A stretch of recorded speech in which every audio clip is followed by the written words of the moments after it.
ज़माने में बहुत बड़ा जंगजू था, बहुत बड़ा बहादुर था। उसने कहा कि हमने अली की शजाअत के बारे में सुना है, अली की शजाअत के बारे में सुना है।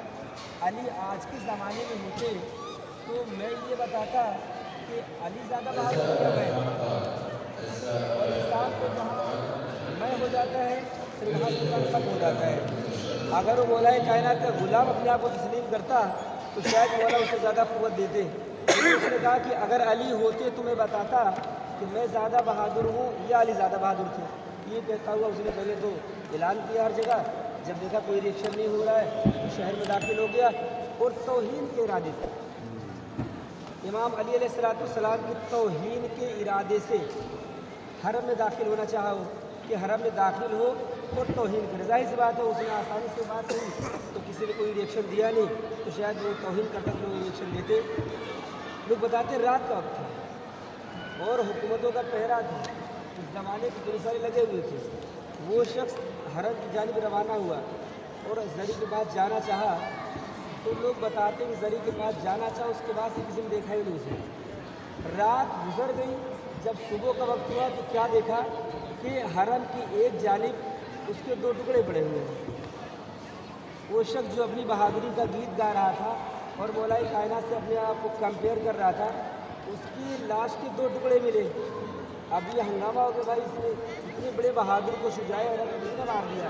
लोग परेशान हुए। सिक्योरिटी गार्ड से पूछा गया, खादमी से पूछा गया, भाई ये तुम लोग जब यहाँ ड्यूटी दे रहे थे तो वो कौन सा शख्स था जिसने उनको मार दिया? इसको मार दिया और इसको इस अंदाज से मारा है कि अब ये इसके बचने का कोई चांस ही नहीं, क्योंकि जिस दो हिस्से हो चुका था। अब जाहिर बात जिस दो हिस्से होने का मतलब ये आप इंसान अब जी नहीं सकता, कोई चांस नहीं है। बहुत तहकीकात हुई तो कुछ लोगों ने कहा भी ऐसा है कि आलिम दीन उनके पास जाया जाए। उस आलिम दीन के पास गए तो आलिम दीन ने भी खुलकर नाम नहीं लिया। उसने बताया कहा भाई ऐसा एक काम करो, लाश की कैफियत बताओ, क्या कैफियत है? लोगों ने बताया कि लाश की कैफियत ये है कि लाश दो टुकड़े में है। उसने पूछा ऐसे दो टुकड़े में, ऐसे दो टुकड़े में? कहा नहीं ऐसे दो टुकड़े में है। कहा एक काम करो, आसान सा तरीका है, इसी बाज़ार में जाओ और बाज़ार में जाने के बाद एक तराजू पे तौलो, तराजू पे तौलो, लाश का एक टुकड़ा इस तराजू के पल्ले पे रखो और दूसरे पल्ले पे लाश का दूसरा टुकड़ा। तो अगर दोनों टुकड़े बराबर हैं तो साहिब कब्र ने मारा है, और अगर दोनों में फ़र्क हो जाए तो कोई दुश्मन मार के चला गया। जब लाश को तौला गया तो पता ये चला कि उसको कोई और मारने वाला नहीं था, जिसकी तौहीन के इरादे से आया था उसने उसको मारा था। ये मौलाए कायनात का ज़िंदा मौजिज़ा। और दूसरा मौजिज़ा ये, अच्छा रिवायत जो मैंने भी बताया कि इसमें दो उंगलियों के बारे में लिखा हुआ है। लोग भी बताते हैं, चूँकि मैंने उलमा से सुना है, अपने साथी से सुना है, वो बताते हैं कि मौलाए कायनात की जरी से दो उंगली निकली थी। दो उंगली निकली और उसका फ़ैसला कर दिया। वैसे ही फ़ैसला किया जैसे मौलाए कायनात की उंगली खैबर में निकली थी। खैबर में निकली तो खैबर का दर मौलाए कायनात के हाथों पे था। और मौजिज़ा तो ये था कि खैबर का इतना वज़नी दर मौलाए कायनात के हाथों पे और मौलाए कायनात के पैर हवाओं पे। ये मौजिज़ा। दूसरी बात ये, एक नादिर शाह का वाक़या मिलता है। नादिर शाह का वाक़या मिलता है। मौजिज़ात बहुत सारे हैं, चूँकि इंशाअल्लाह वक्त मिलेगा तो बयान करेंगे। नादिर शाह जो अपने ज़माने का बहुत बड़ा वो था, सुल्तान था, बादशाह था। उसे मुल्क फतह करने का बड़ा शौक था। जो पुराने बादशाह होते थे, एक मुल्क को जीतते थे, फिर दूसरे को, तीसरे को, चौथे को बड़ा शौक उन्हें होता था। तो उसे शौक था मुल्क जीतने का। बहुत सारे मज़ारात पे गया, कब्रों पे गया और मन्नत मांगी कि भाई मुझे अगर मैं मुल्क फतह कर लिया तो मैं ये करूँगा, वो करूँगा।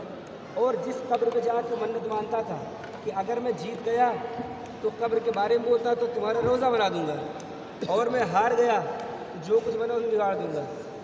ऐसा ख़तरनाक बादशाह था वो। नासिर शाह गया वहाँ।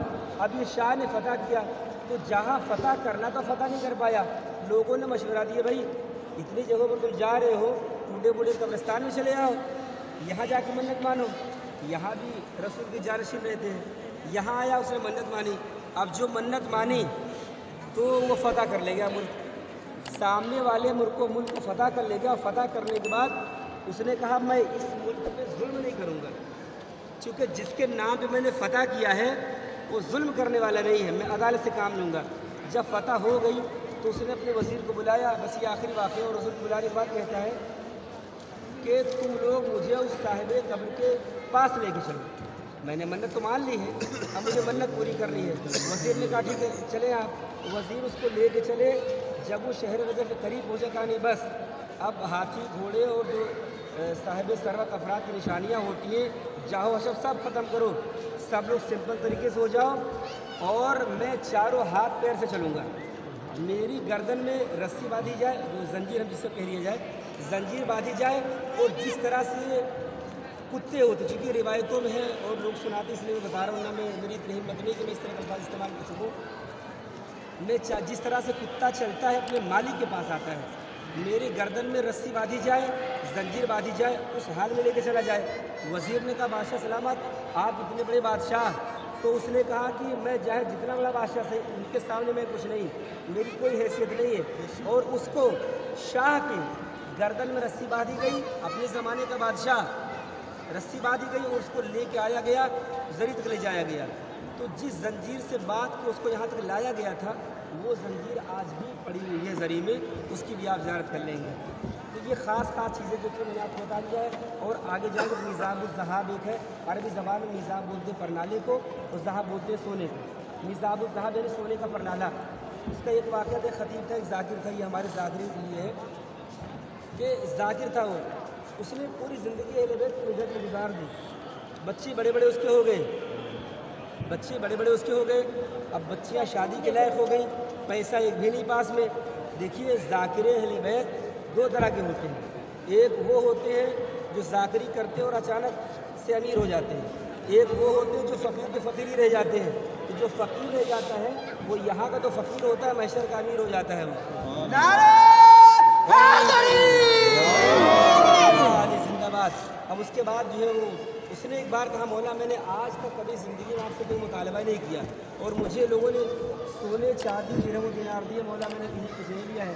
مولا میری بیٹی جوان ہو گئی ہے, میں آپ سے مدد مانگ رہا ہوں. میں نے نوکری آپ کی کی ہے, مجھے آپ سے چاہیے. اور اس کے بعد یہ کہہ کے جا کے وہاں سے شب جمعہ مجلس پڑھی. مسائل اتنا زبردست نے پڑھا, ایک بڑا گریا ہوا.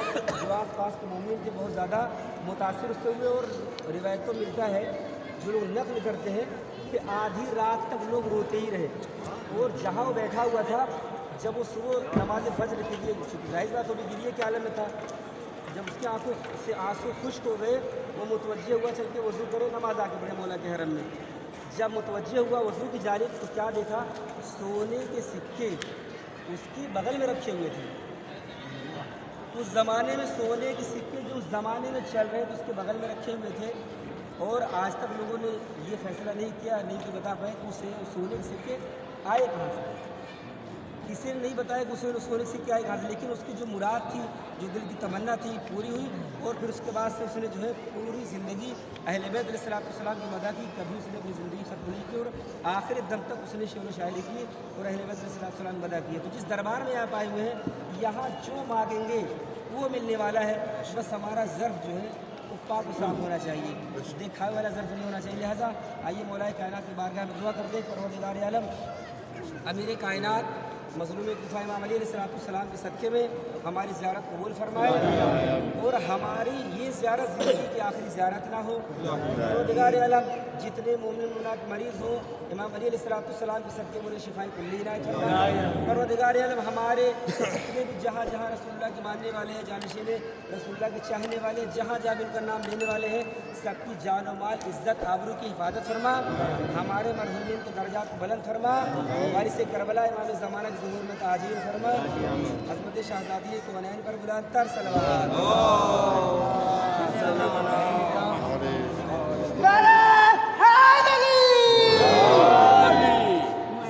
پیج نمبر 81 زیارت